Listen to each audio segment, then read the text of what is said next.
जो गुरुदेव श्रीना प्रताप थी जैन शासनનું હૃદય, જૈન શાસનનું રહસ્ય, જીનાગમનો સાર, તીર્થંકર પરમાત્માની ઓમ ધ્વનિનો જે સાર જે છે એ ગુરુદેવ પાસેથી આપણને મળ્યો. ગુરુદેવ શ્રીએ દ્રવ્ય ગુણ પર્યાયની વ્યવસ્થા, પરદ્રવ્યથી ભિન્નતા,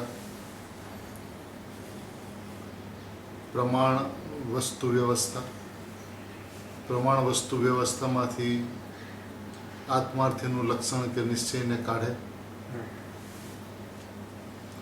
ઇત્યાદિ અનેક પડખાઓથી, નિશ્ચય વ્યવહારથી, નિમિત્ત ઉપાદાનથી વસ્તુને કઈ રીતે જોવી, કઈ રીતે અપનાવવી, કઈ રીતે સમજવી ઇત્યાદિ ઘણા પહેલુઓથી જૈન શાસનને સ્પષ્ટ કર્યું. જ્ઞાન પ્રધાનતાથી પણ ખૂબ ખુલીને વાતો કરી, ઉપદેશ આપ્યો અને દ્રષ્ટિ પ્રધાનથી પણ ઘણો જ ઉપદેશ આપ્યો. હવે એની અંદરમાં આપણા સૌનું કર્તવ્ય શું છે? गुरुदेव ने तो दिया सारा उपदेश, सारी बात समझाई है, हर पहलू से समझाई, हर अपेक्षा से समझाई कि व्यवहार की अपेक्षा वस्तु व्यवस्था क्या है, निश्चय की अपेक्षा वस्तु व्यवस्था क्या है, द्रव्य पर्याय स्वरूप वस्तु है, पर द्रव्य से भिन्नता, शरीर से भिन्नता, कर्म से भिन्नता, राग से भिन्नता और एक समय की पर्याय से भिन्नता. ये सारी बात गुरुदेव श्री ने बताई. और व्यवहार सच है, सत्य है, नहीं है ऐसा नहीं है, पर्याय की अस्थि है, नहीं है ऐसा नहीं है. लेकिन जब स्वभाव को देखा जाए, त्रिकाल ज्ञायक परमात्मा को देखा जाए तो कैसी वस्तु है, क्या उनका स्वभाव है और अपन को किस तरह से देखना चाहिए.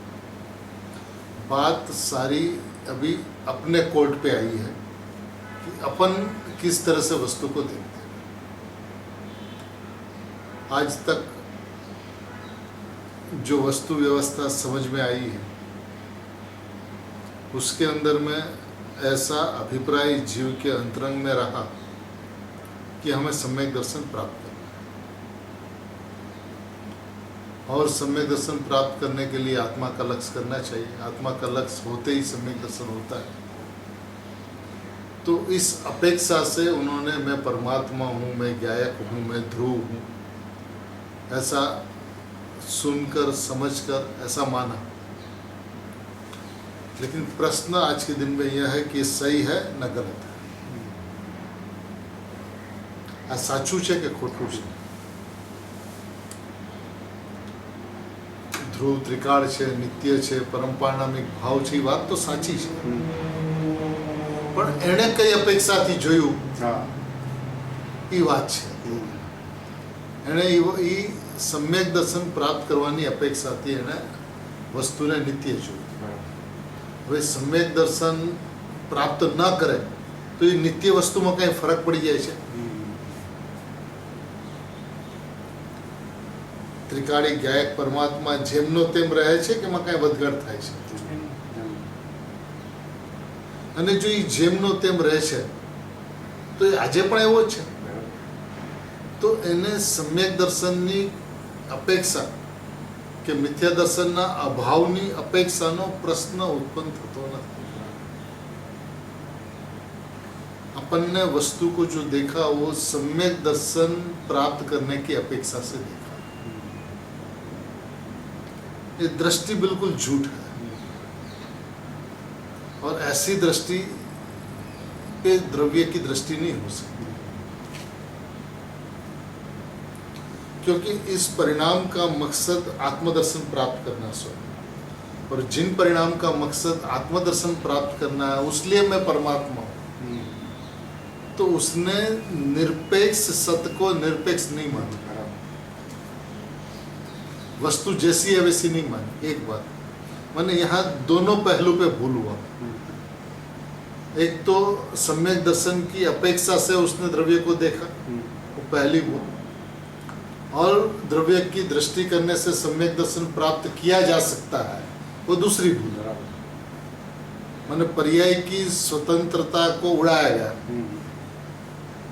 और द्रव्य की निरपेक्षता को भी उड़ाया गया, ત્યારે આ વાત નીકળે છે। શું હોય? કારણ કે પર્યાયને દ્રવ્ય ગુણની અપેક્ષા નથી, તો નથી તો ક્યારે નથી, સદાય નથી। તો એ પર્યાય દ્રવ્યનું લક્ષ્ય કરે માટે એ નિત્ય છે એવું તો છે ને, અને સમ્યક દર્શન કરવાની અપેક્ષા એ દ્રવ્યનું લક્ષ્ય કરે છે, તો એને પર્યાયની સતપણાની સ્વીકૃતિ નથી, પર્યાયની સ્વાધીનતાની સ્વીકૃતિ નથી, પર્યાયની ક્રમબદ્ધતાની સ્વીકૃતિ નથી, અને એ હેતુએ એ દ્રવ્યનું લક્ષ્ય કરે છે માટે એ દ્રવ્ય નિરપેક્ષ ત્રિકાળ ધ્રુવ તત્વ છે એની પણ સ્વીકૃતિ નથી। એટલે નથી પર્યાયને જેમ છે તેમ જાણતો, નથી દ્રવ્યને જેમ છે તેમ જાણતો। બંને પરિસ્થિતિની અંદરમાં આખી જે દ્રવ્ય પર્યાયની સ્વાધીન વ્યવસ્થા છે એ જ હણાય છે એની દ્રષ્ટિમાં, બંનેનો ઘાત થાય છે। જ્યારે હોવું એમ જોઈએ કે પર્યાય થવા યોગ્ય થાય છે અને ક્રમબદ્ધ છે, તો એ પર્યાયને વાળું કે પર્યાયની અંદરમાં દ્રવ્યની દ્રષ્ટિ કરવી એ વાત જ ઊભી ન થવી જોઈએ। એની તો ફક્ત હું દ્રવ્ય અને દ્રવ્ય છું, વર્તમાન વર્તમાન વર્તમાન વર્તમાન વર્તમાન વર્તમાન વર્તમાન વર્તમાન દ્રવ્ય છું, બસ એટલી જ વાત એની અંદરમાં સમાવી છે। અને એટલી વાત જો ન સમાય તો દ્રવ્યની અંદરમાં અહમ થઈ શકતું નથી, કારણ કે પ્રશ્ન હુંપણાનો છે, અને હુંપણું અનાદિ અનંત કાળમાં ક્યારેય પણ બે પદાર્થની અંદરમાં હુંપણું નથી થતું। હુંપણું હંમેશા એકમાં હોય, ચાહે પર્યાયની અંદરમાં હોય ચાહે દ્રવ્યની અંદરમાં। દ્રવ્યની અંદરમાં હુંપણું એનું નામ સમ્યક દર્શન છે, પર્યાયની અંદરમાં હુંપણું એનું નામ મિથ્યા દર્શન છે। આ સમ્યક દર્શન કરવાની વાત કે મિથ્યા દર્શન ટાળવાની વાત છે જ નહીં। દ્રવ્યની અંદરમાં અહમ એનું નામ સમ્યક દર્શન, પર્યાયની અંદરમાં અહમ એનું નામ મિથ્યા દર્શન। એ ઉત્પન્ન કરવાની કોઈ વાત જ નથી। જ્યારે જેને ઉત્પન્ન કરવાની કોઈ વાત જ નથી ત્યારે એ ઉત્પન્ન કરવાનો પ્રયત્ન કરે છે, ઉત્પન્ન કરવાનો પુરુષાર્થ કરે છે, મહેનત કરે છે આત્માની દ્રષ્ટિ કરવાની। એનો અભિગમ, એનો અભિપ્રાય, એની વૃત્તિ, એની વિચારશૈલી ખોટી છે। સમ્યક દર્શન એ કોઈ પ્રાપ્ત કરવાની વસ્તુ જ નથી, મિથ્યા દર્શન એ ટાળવાની વાત જ નથી, એ ટળતી વ્યવસ્થા અને ઉત્પન્ન થતી વ્યવસ્થા છે। સમ્યક દર્શન ઉત્પન્ન થતી અને મિથ્યા દર્શન ટળતી વ્યવસ્થા છે। તો જે સ્વયં ઉત્પન્ન થતી હોય અને જે સ્વયં મિથ્યાત્વનો નાશ કરતી ઉત્પન્ન થતી હોય એને કોણ નાશ કરે, અને આ સમ્યક દર્શનને કોણ ઉત્પન્ન કરે?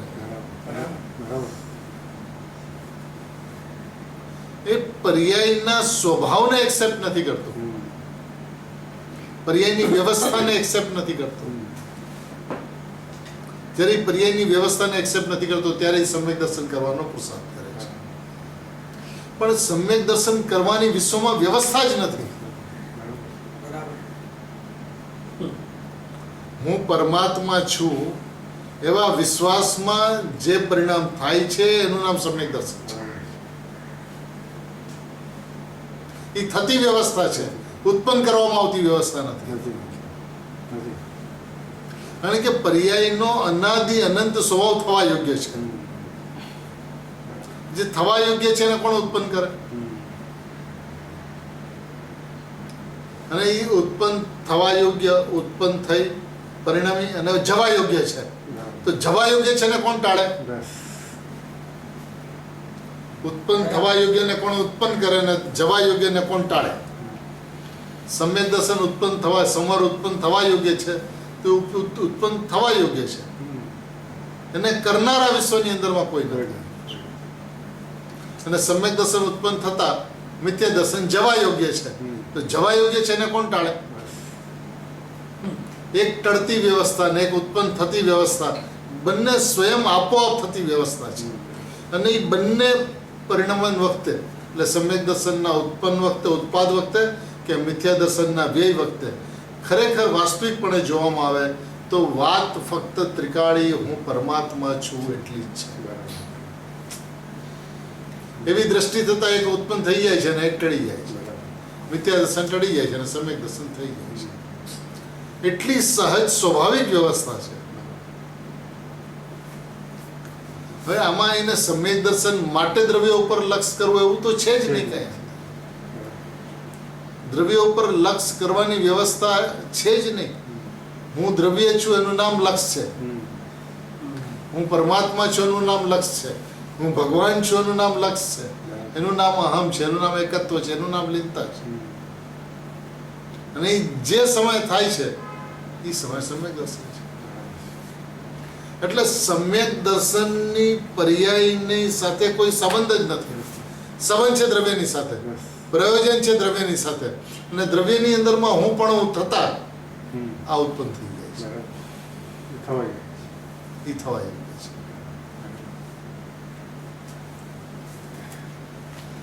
કેટલો સહજ માર્ગ છે, કેટલો સહજ માર્ગ છે કે જેની અંદરમાં કૃત્રિમતાને કોઈ જગ્યા જ નથી. પરિણામ પણ અકૃત્રિમ અને દ્રવ્ય પણ અકૃત્રિમ. પરિણામ ક્રમબદ્ધ એટલે અકૃત્રિમ, ભલે ક્ષણવર્તી હોય પણ એક ક્ષણવર્તી પણ એ અકૃત્રિમ છે.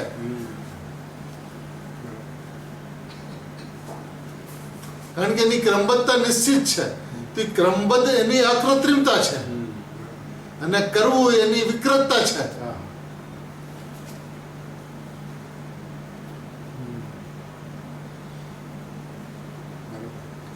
તો વાત પરિણામ તરફથી છે જ નહીં. વાત પરિણામના સત્પણાને સમજતા ત્યાંથી દ્રષ્ટિ હટવાની છે અને હું પરમાત્મા છું એટલી દ્રષ્ટિ છે. અને ભાઈ વસ્તુની વ્યવસ્થાનો આપણે વિચાર કરીએ. કાલ રાત્રે ચર્ચા ચાલતી હતી કે વસ્તુની વ્યવસ્થાનો વિચાર કરીએ તો શું છે, તો કે પર ક્યારેય જણાતું જ નથી હર સમયે. કારણ કે જ્ઞાનની વ્યવસ્થા જ એટલી છે કે જ્ઞાયકનું જ્ઞાન થાય અથવા જ્ઞાયકનું જ્ઞાન ન થાય. આની બહાર જ્ઞાન જાતું જ નથી. રાગનું જ્ઞાન થતું જ નથી. જ્ઞાન પર્યાયનું જ્ઞાન થાય છે. હવે જ્ઞાન પર્યાયનું જ્ઞાન થાય છે એવું એ જ્ઞાન નથી કરતો, એનું નામ અજ્ઞાન છે. થાય છે જ્ઞાન પર્યાયનું જ્ઞાન. ભાઈ જ્ઞાન પર્યાયનું જ્ઞાન થાય છે એવું જો જાણી અને જ્ઞાયક છું એવી દ્રષ્ટિ થાય તો એનું નામ સમ્યક જ્ઞાન છે. અને જ્ઞાન પર્યાયનું જ્ઞાન થાય છે એવું ન જાણીને જ્ઞાન કરવું છે, જાણવું છે, તો એ અજ્ઞાન કરી નથી શકતો, જાણી નથી શકતો. તો જે જણાતું નથી એ સદાય નથી જણાતું, અને જે જણાય છે એ સદાય જણાય છે. પર સદાય નથી જણાતું ને જાણનાર સદાય જણાય છે. તો જે નથી જણાતું એને જાણવાનું બંધ કરવાનું નથી, જે જણાય છે એને જાણવાનું ચાલુ કરવાનું નથી. હવે એ તો જ્ઞાનની પ્રક્રિયા, જ્ઞાનનું ફંક્શન નિરંતર ચાલુ છે.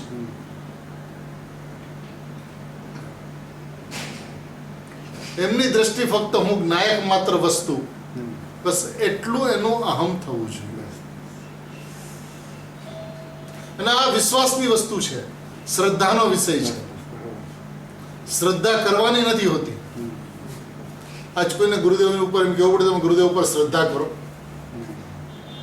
સિમંદર ભગવાન ઉપર તમે શ્રદ્ધા કરો. એ સિમંદર ભગવાનને જોવાને તમારું મસ્તક એમનો જ ઝૂકી જાય છે. ગુરુદેવને જોવાને તમે એના ચરણોમાં સાષ્ટાંગ પ્રણામ થઈ જાય છે. એ સાથ થતી વ્યવસ્થા છે. એ હું પરમાત્મા છું, હું ભગવાન છું એમ જોવે પરિણામ સ્વયં મળી જાય છે, ઝૂકી જાય છે એની તરફ.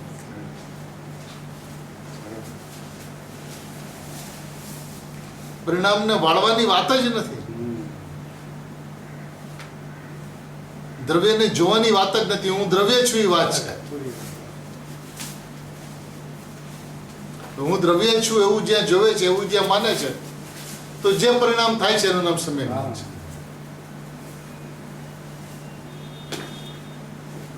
કરવાનો કોઈ પ્રશ્ન જ ઉત્પન્ન નથી થતો. નાયક છું એની શ્રદ્ધા કરે એ વાત જ નથી. નાયક છું એટલી વાત છે. હું નાયક છું એવો જે વિશ્વાસ આવ્યો તો એ શ્રદ્ધેયની શ્રદ્ધા છે. હું શ્રદ્ધેય હું શ્રદ્ધેય હું શ્રદ્ધેય. તમે એના શ્રદ્ધા કયો જે કેવું એ હું શ્રદ્ધેય છું. સમ્યક દર્શનનો meaning કીધું. હા, હું નાયક છું. એટલે દ્રવ્ય દ્રષ્ટિ તે સમ્યક દ્રષ્ટિ.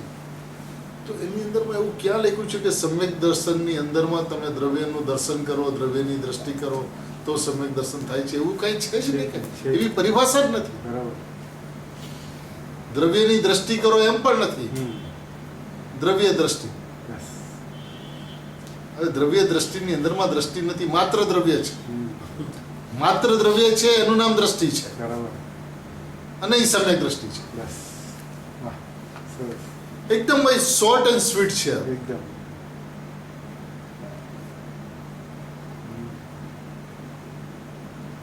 અને આ છે ને ભાઈ ગુરુદેવના 45 વર્ષની વાણીનો સાર છે. સમ્યક દર્શનના પરિણામને જોવાનું છોડી દે. મિથ્યા દર્શન ટાળવું છે એ અભિપ્રાયને છોડી દે. પરિણામની અંદરમાં મિથ્યા દર્શન હોય કે સમ્યક દર્શન, મને એનાથી કોઈ ફરક નથી પડતો. એ અભિગમ એ અભિપ્રાય આત્માર્થીનો હોવો જોઈએ. જ્યાં સુધી એને મિથ્યા દર્શન ટાળવું છે અને સમ્યક દર્શન કરવું છે ત્યાં સુધી એને પર્યાયનું મમત્વ છે, પર્યાયની મીઠાશ છે. અને એ પર્યાયની મીઠાશની અંદરમાં દ્રવ્યની મીઠાશ આવી શકતી નથી. નિગોદ હો કે મોક્ષ, મેરે કો કોઈ અંતર નહીં પડતા. એનો મતલબ શું? એટલે પર્યાયનું મમત્વ એને છૂટી ગયું છે. પર્યાયની સ્વતંત્રતા એને એક્સેપ્ટ કરી લીધી છે. એની થવા યોગ્યતા એને માની લીધી છે. ક્રમબદ્ધતા એને સ્વીકારી લીધી છે. એ પર્યાયથી નિષ્ફળ થઈ જાય છે. જેમ શરીરને ભિન્ન દ્રવ્ય સ્વીકારી લીધું છે તો આ જડ રહે કે જાય એનાથી એને કોઈ ફરક નથી પડતો. એમ પર્યાયને જેણે પરદ્રવ્ય સ્વીકાર્યું છે એ પર્યાયની અંદરમાં મિથ્યા તો હો કે સમ્યક તો મેરે કો કોઈ અંતર નહીં પડતા. ત્યારે પર્યાયો પરથી દ્રષ્ટિ હટે છે. બસ मैं तो द्रव्य हूँ मत, मैं तो परमात्मा हूँ, भगवान हूँ. तो बस मैं भगवान हूँ ऐसी दृष्टि, उसको द्रव्य दृष्टि कहते हैं. और उस वक्त जो परिणाम उत्पन्न होते हैं उसका नाम सम्यक दर्शन. सम्यक दर्शन कोई प्रकट करवानी चीज જ નથી.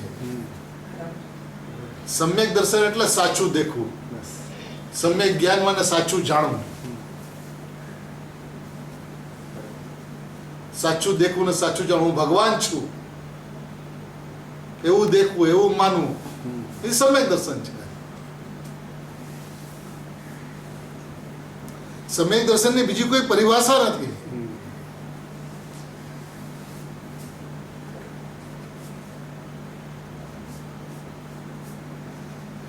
હું ભગવાન છું એવું જાણવું એનું નામ સમ્યક જ્ઞાન છે. હું ભગવાન છું એવું માનવું એનું નામ સમ્યક દર્શન છે.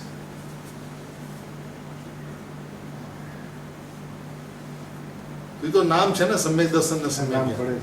તો વાત તો હું ભગવાન છું એની છે.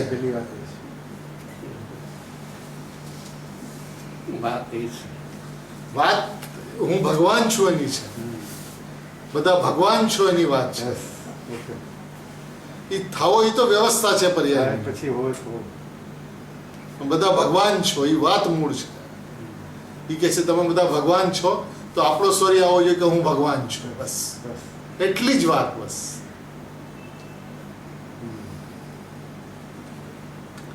બીજી કોઈ વાત જ નથી.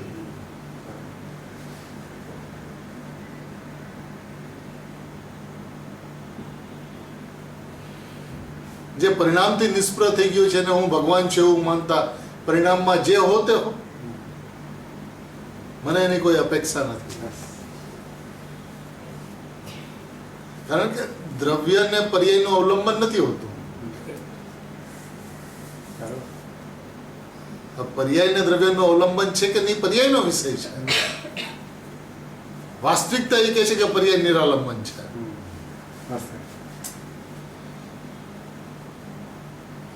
પર્યાય દ્રવ્યનું અવલંબન લેતી નથી.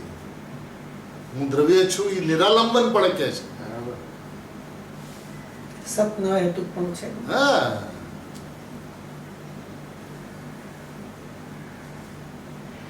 સમ્યક દર્શન સમ્યક જ્ઞાનની પરિભાષા એને સમજવી પડશે. પુરુષાર્થ કરો, આત્માનો અનુભવ કરો, એનું નામ સમ્યક દર્શન છે એમ નથી. સત્ય. હું આત્મા છું, બસ એટલું છે. હું શુદ્ધાત્મા છું, ભગવાન આત્મા છું, પરમાત્મા છું, ભગવાન છું, જ્ઞાયક છું, અકર્તા છું, કૃત્ય છું, બસ એટલું છે.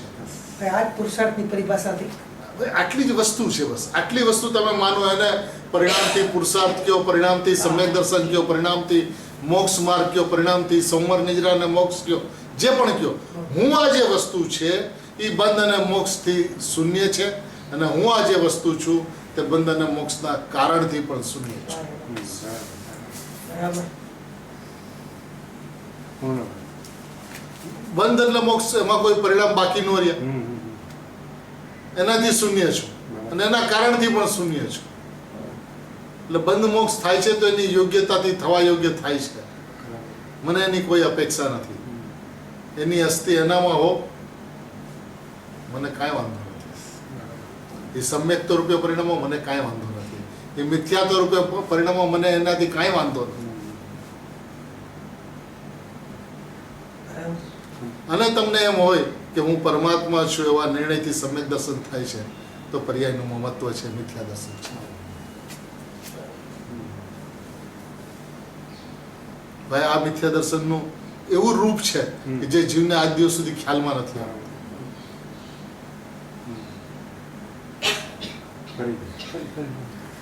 આ જે એને એમ કે સમ્યક દર્શન પ્રાપ્ત થાય તદર્થ એ આત્માની સામે જોવાનો પુરુષાર્થ કરે છે. તો એની અંદરમાં આત્મા પ્રત્યેની શ્રદ્ધા છે જ નહીં. એની શ્રદ્ધા પર્યાય પ્રત્યેની છે કે પર્યાયમાં સમ્યક દર્શન થાય માટે જ આત્માનું લક્ષ્ય કરે છે. તેની શ્રદ્ધા આત્મામાં ક્યાં છે? કારણ કે આ માર્ગ 100%નો છે, શ્રદ્ધા 100%ની હોય છે, ચાહે દ્રવ્ય તરફ ચાહે પર્યાય તરફ. તેની 100% શ્રદ્ધા પર્યાય તરફ છે, જેને સમ્યક દર્શન જોઈએ છે. એ 100% આત્માની અવહેલના કરે છે, એ 100% આત્માનો અનાદર કરે છે. ત્યારે સમ્યક દર્શનના કર્તૃત્વના પરિણામની સાથે 100% પરિણામ છે.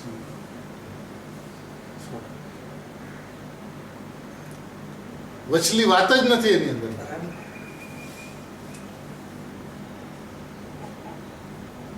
અને જ્યાં સુધી આવા પરિણામ રહે છે ત્યાં સુધી હું અકર્તા છું એ વાત આવતી જ નથી. બોલવામાં ભલે આવતી હોય, એ ભાષા વર્ગના છે, શ્રદ્ધા નથી. માનતો નથી એવું, અહમ નથી. અહમ નથી.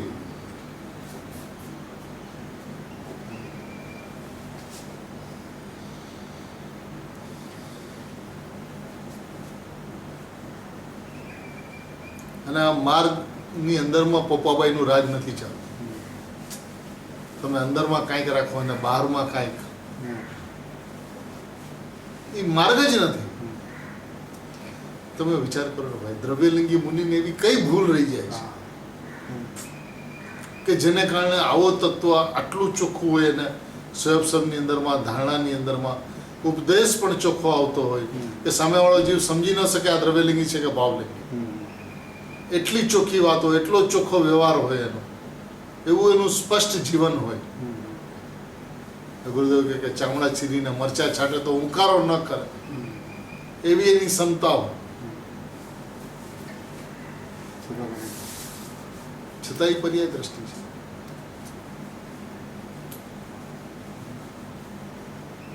કે ભાઈ છુપે છુપે છુપે છુપે પરિણામની ચાહ રહી ગઈ. રહી ગઈ છે ને ભાઈ, એને પર્યાયનું મહત્વ રહી ગયું છે ને. સમ્યક દર્શન પ્રાપ્ત કરવાથી જ મોક્ષ માર્ગમાં આગળ વધીને મોક્ષ પમાશે.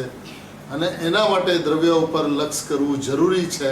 એ દ્રવ્યની ઉપર દ્રષ્ટિ થતાં જ સમ્યક દર્શન થાય છે, માટે એ દ્રવ્ય તે હું છું એવો એ અભિપ્રાય રાખી એ દ્રવ્યનું ઘૂંટણ મનન ચિંતન કરે છે.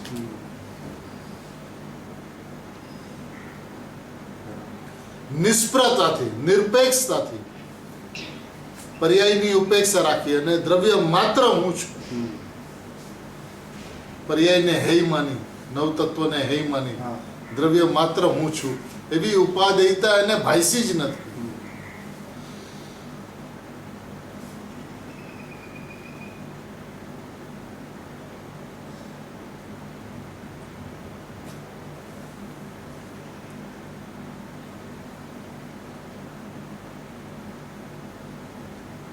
એક વખત પણ ભાઈ આટલી ઈમાનદારી એના પોતાની સાથે નથી દેખાડી, અને એ ઈમાનદારી નહીં દેખાડી હોવાને કારણે તત્વ ગમે એટલું ચોખ્ખું હોય એનું કામ નથી. કારણ કે એને મોક્ષ માર્ગમાં આગળ વધીને સુખી થવું છે, માટે એ સુખની મૂર્તિ હું છું એવું જોવે છે. તો સુખી થવા માટે સુખની મૂર્તિ હું છું, તો એનો મતલબ સુખની મૂર્તિ હું નથી. એ બોલે છે હું સુખની મૂર્તિ છું, પરંતુ એના માનવામાં હું સુખની મૂર્તિ નથી. કારણ કે સુખી થવું છે ને, તો સુખી થવું છે એટલે એનો મતલબ હું સુખી નથી. એ સુખની મૂર્તિ બોલવા માટે છે. સુખી થાય એવી પર્યાય ઉત્પન્ન થાય માટે હું સુખની મૂર્તિ છું. હા, એનો અભિપ્રાય છે.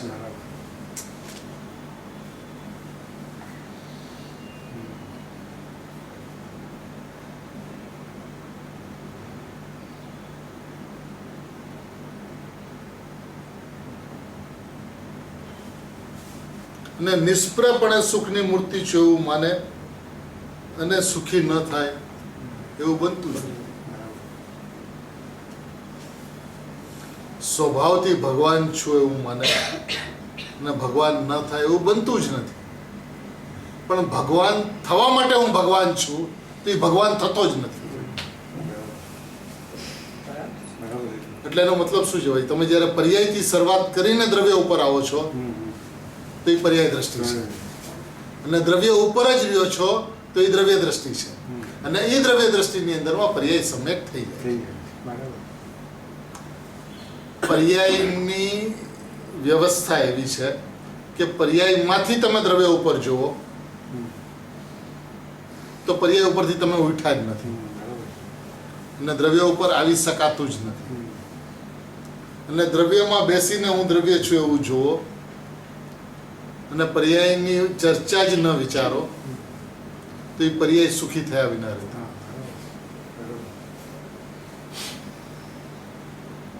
એટલે પર્યાયને તમે ભૂલી જાઓ અને માત્ર દ્રવ્ય છું એવું લક્ષ્ય, એવી એકતા, એવી લીનતા દ્રવ્યની અંદરમાં થાય તો એમ થતા જે પરિણામ ઉત્પન્ન થાય છે એ સુખી હોય છે. પણ પરિણામને સુખી કરવા માટે હું સુખની મૂર્તિ છું એ પરિણામ હંમેશા દુઃખી હોય છે.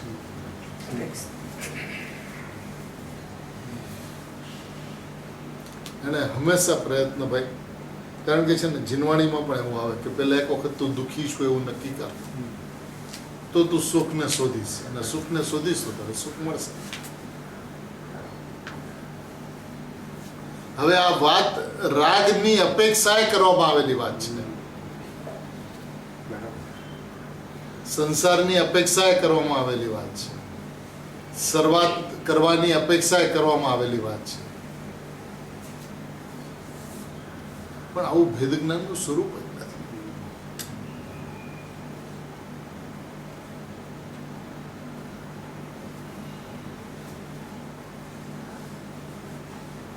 કઈ પર્યાયમાં જ્ઞાયક નથી તારે જ્ઞાયકને લાવવો છે? કઈ પર્યાયમાં રાગ આવી ગયો છે કે તારે રાગને ટાળવો છે? તો આ વ્યવસ્થા તો છે. શું નથી? તો કે અત્યાર સુધી હું જ્ઞાયક છું એવું તે નક્કી કર્યું નથી. તું પર્યાયના તરફથી નિશ્ચિંત થા કે પર્યાયની અંદરમાં રાગાદીનો અનુભવ થતો જ નથી અને પર્યાયની અંદરમાં જ્ઞાયકાદીની ઉપસ્થિતિ હંમેશા છે. જ્ઞાયક ભાવની ઉપસ્થિતિ સદાય છે અને આની ઉપસ્થિતિ ક્યારેય નથી. તો જ્ઞાન પરિણામની અંદરમાં તો કંઈ કરવાનું જ નથી. હવે હું અપરિણામી છું એવું જ્યારે પરિણામ કહે છે ત્યારે પરિણામ અપરિણામી ભાવે રહેતા અપરિણામીનું વેદન થઈ ગયા છે.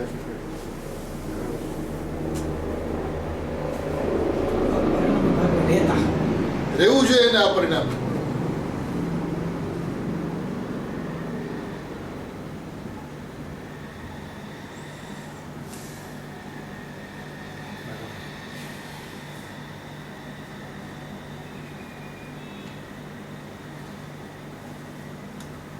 અંતરંગ વિશ્વ છે ને ભાઈ બહુ ટૂંકું છે, બહુ ટૂંકું છે. એને કલ્પના ન થાય, એને માનવામાં ન આવે એટલો અનુભવ સહેલો છે. કાલે હું જ કહેતો હતો આ સ્વયંભૂ રમણ સમુદ્રની અંદરમાં અસંખ્યાત જળચર પ્રાણીઓ પંચમ ગુણ સ્થાન.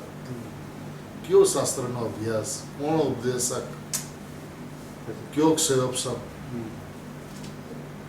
દેડકાને કયો અભ્યાસ, ફળ દેને સમય દર્શન લઈ લે.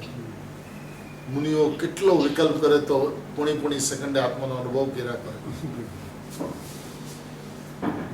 હું આત્મા અનુભૂતિ, હું આત્મા અનુભૂતિ, હું અનુભૂતિ, હું બોલે નહીં ત્યાં અનુભૂતિ. એ વાત અહમની છે.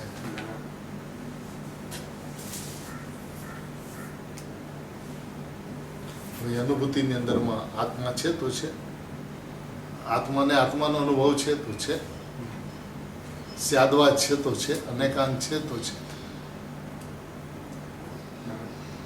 બહાર આવે છે તો સમ્યક એકાંત, ફરીને સમ્યક અનેકાંત, સમ્યક એકાંત. હવે એ અંતરંગમાં અનુભૂતિમાં જે થતું હોય તો ભલે થાવ ને, એ પર્યાયની સ્વાધીનતા છે, એ પ્રમાણ વસ્તુ વ્યવસ્થા છે. એ દ્રવ્ય પર્યાય સ્વરૂપ આત્મા છે, દ્રવ્ય પર્યાય નથી. પણ જ્યાં બહાર આવે છે ત્યાં એક શુદ્ધાત્મા, શુદ્ધાત્મા, શુદ્ધાત્મા, શુદ્ધાત્મા ને શુદ્ધાત્મા, એ છોડીને બીજી વાત નથી.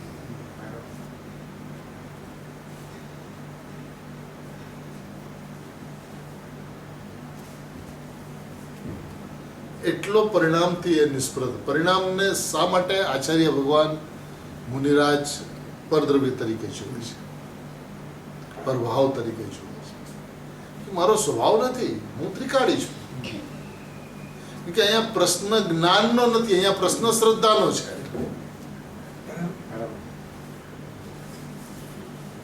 અને વાસ્તવિકતાથી તો જ્ઞાનનો પ્રશ્ન પણ જ્ઞાયક માત્ર અને શ્રદ્ધાનો પ્રશ્ન હું જ્ઞાયક માત્ર, એવું જ્યારે થાય છે ત્યારે જ એનું જ્ઞાન શ્રદ્ધા યુગપદે સમ્યક રૂપે પરિણમે છે. પરિણમે છે, પરિણમાવાતા નથી.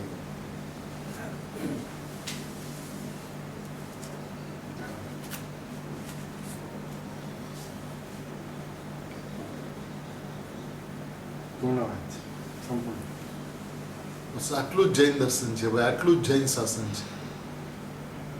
આ અઘરું કેવી રીતે હોઈ શકે?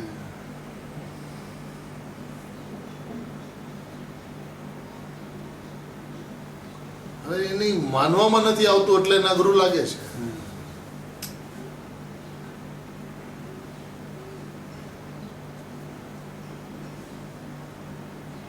કારણ કે ભાઈ આમાં આસ્તે આસ્તે ધીમે ધીમેનું કામ જ નથી.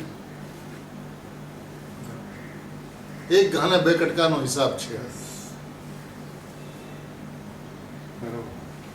વાયદા વાળી વાત નથી, શાંતિ વાળી વાત નથી. હું આ છું, બસ એટલી જ વાત છે.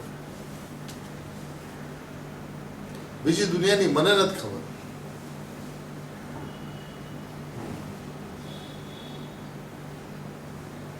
એમ કે ભાઈ હું ભગવાન છું, અને પરિણામ માત્રથી રહિત છું એ શ્રદ્ધાનો વિષય જ નથી. બરાબર. હા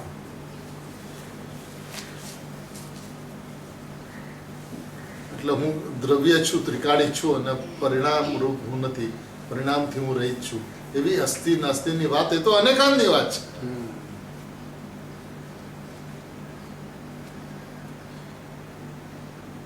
એ જ્ઞાનની વાત છે.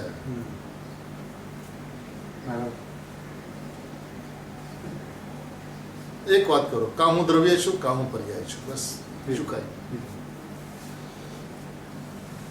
અનાદિકાળથી હું પર્યાય છું, પર્યાયમાં શુદ્ધતા છે, એમાં શુદ્ધતા પ્રગટ કરવી છે. એટલે દેવશાસ્ત્ર ગુરુ છે એ ઉપાદેય છે, આદરવા યોગ્ય છે. સંસારના બધા પ્રયોજનભૂત વિષયો છે જ નહીં, બધા અપ્રયોજનભૂત છે, એ બધા છોડવા યોગ્ય છે. આવા અનેક વિચારો જીવ અનાદિકાળથી કરતો આવ્યો છે અને એ બધી પર્યાય દ્રષ્ટિ છે. કાલ રાત્રે કીધું તો સુગનીજી એમ કે देवशास्त्र गुरु और स्त्री का विषय दोनों एक ही चीज है. अरे प्रभु શું क्यों છો? अरे उसमें अंतर क्या पड़ता है? एक शुभ भाव છે ને એક અશુભ ભાવ છે તો બંને અશુદ્ધતાનું કારણ.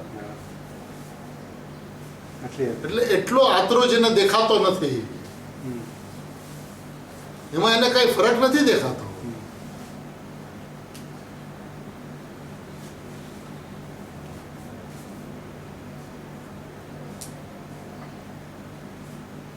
બંને અશુદ્ધતાના નિમિત્તો છે.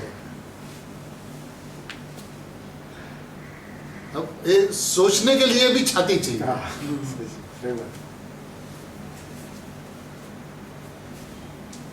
कि દ્રવ્યના જોર વિના વાત આવી શકે ને.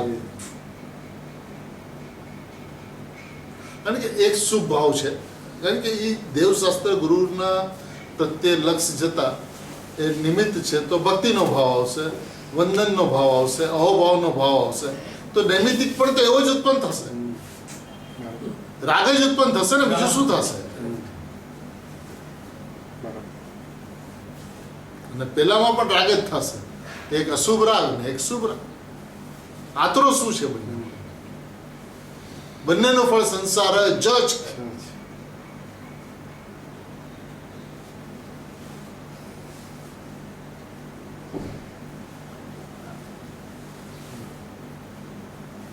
હું પરમાત્મા છું, બસ એ એક વાત છે.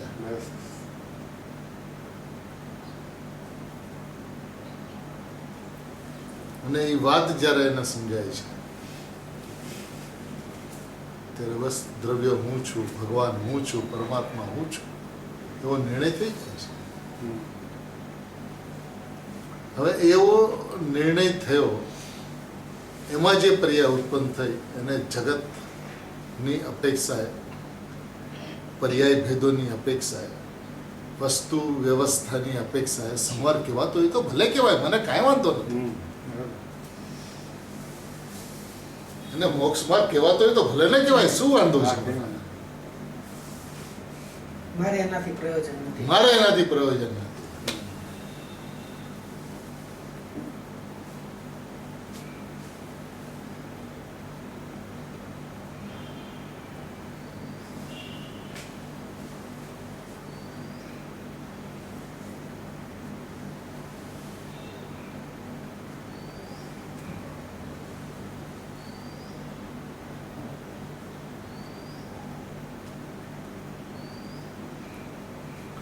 તો એ દ્રવ્ય માત્ર હું, દ્રવ્ય માત્ર હું, પરમાત્મા માત્ર હું, પરમાત્મા માત્ર હું, એની ધૂન ચાલે છે. એ પર્યાયને તપાસતો જ નથી, પર્યાયનું અવલોકન કરતો જ નથી.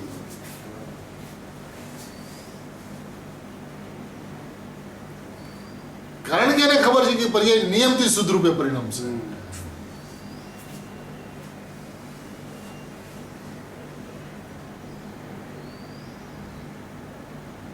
ગુરુદેવ શ્રી પોતાના ભગવાન આત્માના ગુણગાન ગાય, એ પોતાના ભગવાન આત્માના ગુણગાન ગાય, એમાં લાખો માણસ મંત્રમુગ્ધ થાય. તો એને ખબર છે કે હું તીર્થંકર થવાનો છું.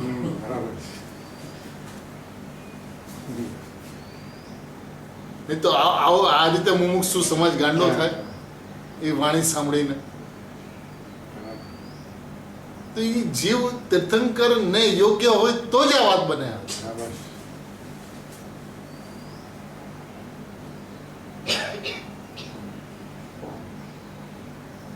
અને એમનું વજન અહીંયા જ છે. અને એનું વજન અહીંયા છે. એક દ્રવ્ય ઉપર દબાણ, એક દ્રવ્ય ઉપર દબાણ, એક દ્રવ્ય ઉપર દબાણ. બસ.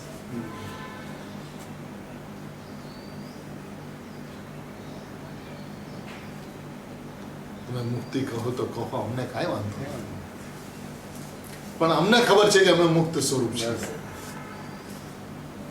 અમે બંધાયેલા નથી. તમારી મુક્તિ નથી. જે બંધાયેલો છે એની મુક્તિ થાવ તો થાવ.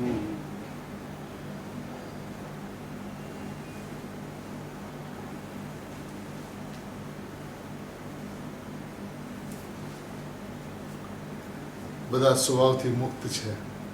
બસ એ મુક્ત સ્વભાવનો નિર્ણય, એ મુક્ત સ્વભાવનું શ્રદ્ધાન, અને એ શ્રદ્ધાન પણ એવું કે જેની અંદરમાં શ્રદ્ધા ન વસતી હોય, જેમાં માત્ર શ્રદ્ધેય શ્રદ્ધેય ને શ્રદ્ધેય તે હું છું એવો વિશ્વાસ. એ જૈન દર્શન છે, એ વસ્તુની વ્યવસ્થા છે, અને એવો ત્રિકાળ પરમાત્મા સ્વરૂપ ભગવાન આત્મા હું છું એવો વિશ્વાસ સૌ કોઈના જીવનની અંદરમાં સહજ માત્ર સ્વભાવના આશ્રય હો એવી મંગલ ભાવ.